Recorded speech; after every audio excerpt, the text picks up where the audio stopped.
12 नवंबर 1996 शाम के करीब 6 बजने वाले थे। दिल्ली की ठंडी हवा धीरे धीरे रात में बदल रही थी। लोग अपने घर लौट रहे थे। कहीं टीवी पर समाचार चल रहे थे, कहीं बच्चे होमवर्क कर रहे थे, कहीं कोई परिवार रात के खाने की तैयारी में लगा था। लेकिन उसी समय भारत के आसमान में कुछ ऐसा होने वाला था जो आने वाले दशकों तक एविएशन इतिहास का सबसे भयावह अध्याय बन जाएगा। एक ऐसी टक्कर जिसमें 2 विमान हवा में ही एक दूसरे को चीर देंगे। सैकड़ों लोग कुछ सेकंड के भीतर मौत के अंधेरे में समा जाएंगे। और सबसे डरावनी बात यह थी कि यह हादसा किसी तूफान, बम या इंजन फेल होने से नहीं हुआ था। यह हादसा हुआ था इंसानी गलतियों, तकनीकी कमजोरियों और एक ऐसे सिस्टम की वजह से जो उस दिन अपनी सबसे बड़ी परीक्षा में बुरी तरह असफल हो गया। यह कहानी है Charkhi Dadri mid air collision की, भारत के इतिहास की सबसे भीषण हवाई दुर्घटना की। और यह सिर्फ 2 विमानों की कहानी नहीं है, यह कहानी है उन मजदूरों की जो बेहतर जिंदगी का सपना लेकर घर छोड़ रहे थे, उन व्यापारियों की जो अपने परिवार के लिए कारोबार बढ़ाना चाहते थे, उन पायलटों की जो हजारों फीट ऊपर फैसले ले रहे थे, और उस एक एटीसी अधिकारी की जिसकी स्क्रीन पर 2 ब्लिंकिंग डॉट्स अचानक एक हो गए। 12 नवंबर 1996 दोपहर के 3:55 पर कजाकिस्तान के शिमकेंट एयरपोर्ट से कजाकिस्तान एयरलाइंस की फ्लाइट एक 907 उड़ान भरती है।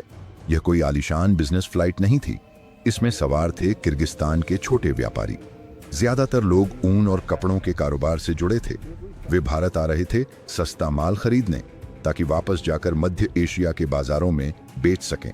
कई लोग पहली बार भारत आ रहे थे। किसी ने परिवार से वादा किया था कि लौटकर बच्चों के लिए खिलौने लाएंगे। किसी ने पत्नी से कहा था कि इस बार कारोबार अच्छा हुआ तो नया घर लेंगे। विमान धीरे धीरे भारतीय सीमा की ओर बढ़ रहा था। दूसरी तरफ दिल्ली के इंदिरा गांधी अंतर्राष्ट्रीय हवाई अड्डे पर एक और विमान तैयार खड़ा था। सऊदी एयरलाइंस फ्लाइट 763, गंतव्य तेहरान, सऊदी अरब। विमान में 312 लोग सवार थे। उनमें से 231 भारतीय थे, ज्यादातर मजदूर। कोई राजमिस्त्री था, कोई इलेक्ट्रिशियन, कोई घरेलू कामगार, कोई ड्राइवर।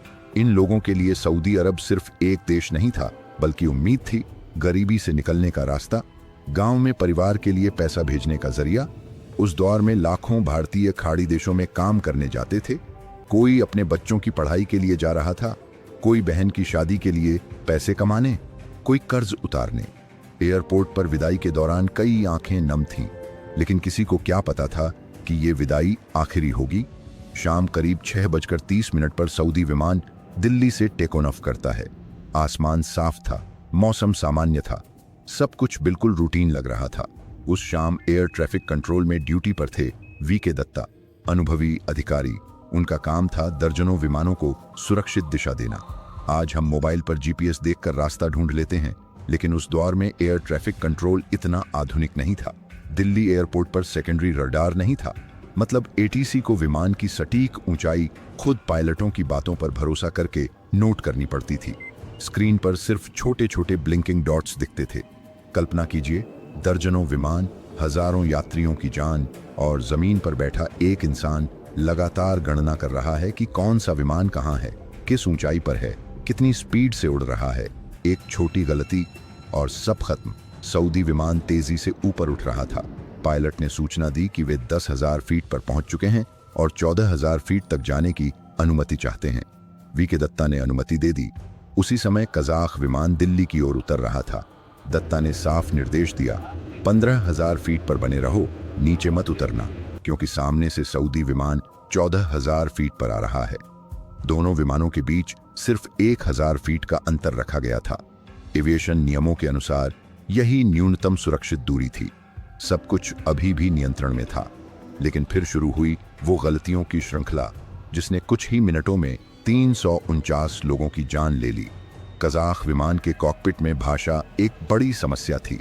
पायलट अंग्रेजी में सहज नहीं थे, इसलिए विमान में एक रेडियो ऑपरेटर मौजूद था जो एटीसी की अंग्रेजी को रूसी भाषा में अनुवाद करता था। लेकिन यहीं से भ्रम शुरू हुआ। जांच में सामने आया कि एटीसी के निर्देश या तो सही समझे नहीं गए, या फिर पायलटों ने यह मान लिया कि निर्देश किसी दूसरे विमान के लिए हैं। इसी बीच कॉकपिट रिकॉर्डिंग में यह भी सुनाई दिया कि पायलट दिल्ली एयरपोर्ट की भीड़भाड़ को लेकर आपस में बात कर रहे थे। उनका ध्यान पूरी तरह एटीसी निर्देशों पर नहीं था। और फिर सबसे घातक गलती हुई। कजाख विमान 15,000 फीट पर रुकने के बजाय नीचे उतरने लगा, धीरे धीरे 14,500 फीट पर, फिर 14,200 फीट और आखिर में 14,000 फीट पर आ गया। ठीक उसी ऊंचाई पर जहां सामने से सऊदी विमान आ रहा था। जमीन पर बैठे वीके दत्ता अपनी स्क्रीन पर 2 डॉट्स को करीब आते देख रहे थे। शायद उस समय उनके दिमाग में भी उम्मीद रही होगी कि सब ठीक होगा। शायद उन्हें लगा होगा कि दोनों विमान अपने अपने स्तर पर हैं।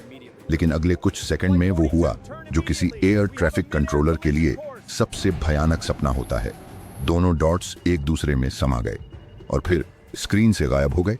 आसमान में लगभग 950 किलोमीटर प्रति घंटे की संयुक्त गति से उड़ रहे 2 विशाल विमान सीधे टकरा गए थे। कजाख विमान का विंग सऊदी विमान के ऊपरी हिस्से से टकराया। टक्कर इतनी भीषण थी कि सऊदी विमान हवा में ही टूट गया। उसके जलते हुए हिस्से अलग अलग दिशाओं में गिरने लगे। कजाख विमान भी नियंत्रण खो बैठा। दोनों विमानों से आग के विशाल गोले निकल रहे थे। चरखी दादरी के आसपास रहने वाले लोगों ने अचानक आसमान में एक चमक देखी। ऐसा लगा जैसे बिजली गिरी हो। फिर जोरदार धमाका हुआ। लोगों ने ऊपर देखा तो आग के टुकड़े नीचे गिर रहे थे। कुछ सेकंड बाद खेतों में मलबा बरसने लगा। जलते हुए धातु के टुकड़े, सीटें, सामान, इंसानी शरीर। गांव वाले डर गए। किसी को समझ नहीं आ रहा था कि हुआ क्या है। कुछ लोग मदद के लिए भागे, लेकिन वहां ऐसा मंजर था जिसे शब्दों में बयान करना मुश्किल है। चारों तरफ आग थी, धुआं था और सन्नाटा था, क्योंकि इतनी ऊंचाई और इतनी गति से हुई टक्कर में किसी के बचने की संभावना लगभग शून्य थी।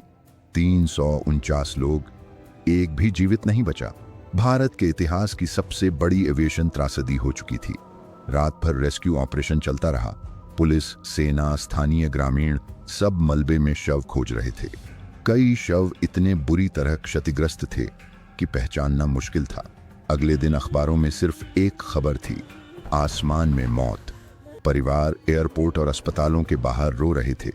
किसी का बेटा नहीं लौटा, किसी का पति नहीं लौटा, किसी बच्चे का पिता हमेशा के लिए चला गया। कई मजदूर ऐसे थे जिन्होंने अपनी जिंदगी की पहली अंतर्राष्ट्रीय उड़ान भरी थी और वही उनकी आखिरी यात्रा बन गई।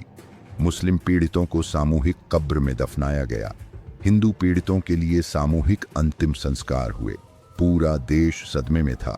लेकिन अब सवाल था, आखिर गलती किसकी थी? क्या सिर्फ कजाख पायलट जिम्मेदार थे?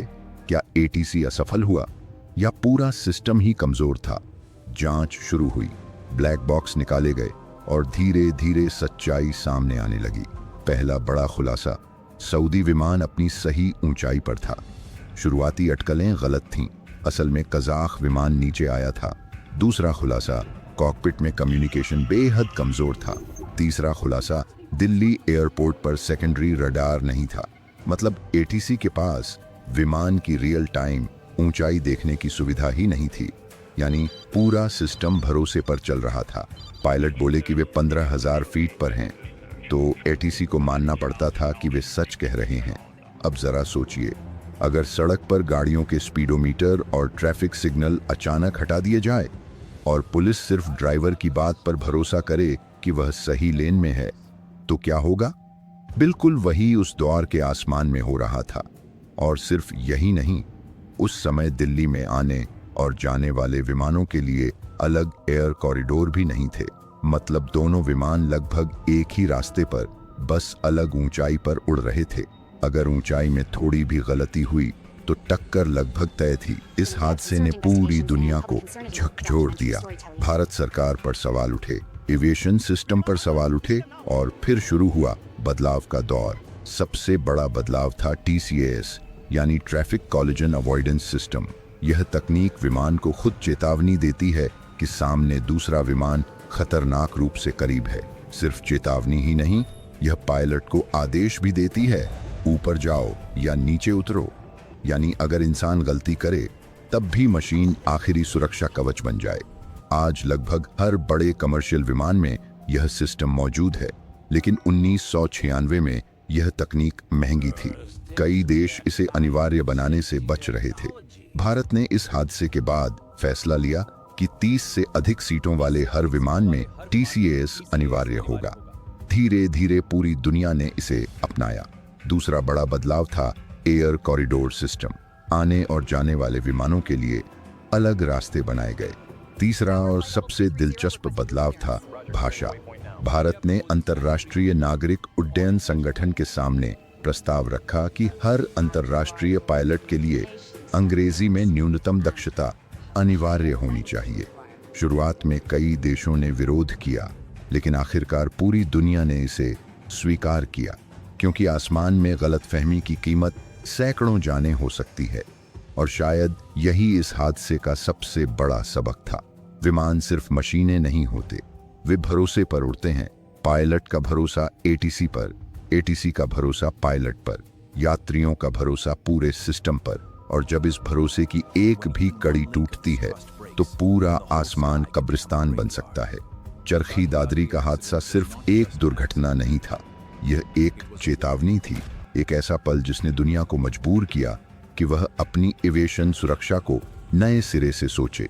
और शायद यही वजह है कि आज जब आप आसमान में एक साथ दर्जनों विमान उड़ते देखते हैं तो वे सुरक्षित रहते हैं, क्योंकि 12 नवंबर 1996 की उस रात 349 लोगों की मौत ने दुनिया को सिखा दिया कि तकनीक, नियम और जवाबदेही कोई विकल्प नहीं है, वे जरूरी हैं। और सोचिए, उन लोगों ने उस दिन विमान में बैठते समय क्या सोचा होगा।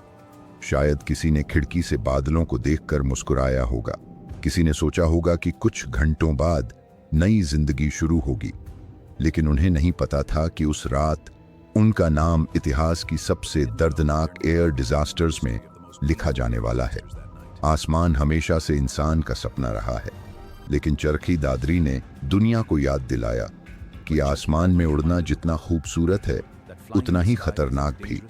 और सुरक्षा के नियम अक्सर किसी किताब में नहीं लिखे जाते, वे लिखे जाते हैं हादसों के मलबे पर। अगर आपको यह कहानी चौंकाने वाली लगी तो सोचिए, दुनिया के इतिहास में ऐसे कितने रहस्य और हादसे दफन हैं जिनके बारे में हम अब तक नहीं जानते। अगली कहानी में हम फिर खोलेंगे इतिहास के किसी ऐसे ही अनसुलझे सच का पर्दा। इसलिए चैनल को सब्सक्राइब कीजिए और जुड़े रहिए हमारे साथ।